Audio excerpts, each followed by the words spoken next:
Matt Colwell, better known as 360, had taken 120 pills at once on the day of his overdose in January last year.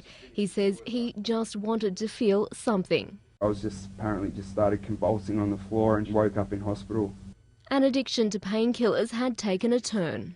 My whole suitcase was just full of Nurofen Plus packets. I'd have to go from pharmacy to pharmacy, just driving around picking them up because you can't score that much from the same pharmacist. It was the peak of a drug habit which had lasted almost a decade. I would have the strongest OxyContin that you could get, which is for people dying of cancer. While he says he had a strict upbringing.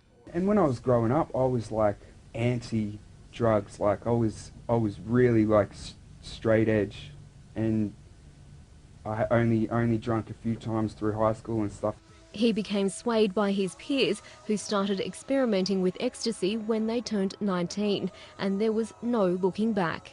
I became an absolute fiend, taking anything and everything in my path. It was insane. He's blamed that for his ongoing battle with depression and anxiety. I had a really, really intense, bad trip on mushrooms for 8 hours, freaking out, and just felt terrible. And then after that, I had anxiety. The 29-year-old is sober today, but it's been a long road to get here. He says he's lucky to have had the opportunity to find a place in rehab, saying waiting lists do not make the most of impulse decisions by addicts to get clean.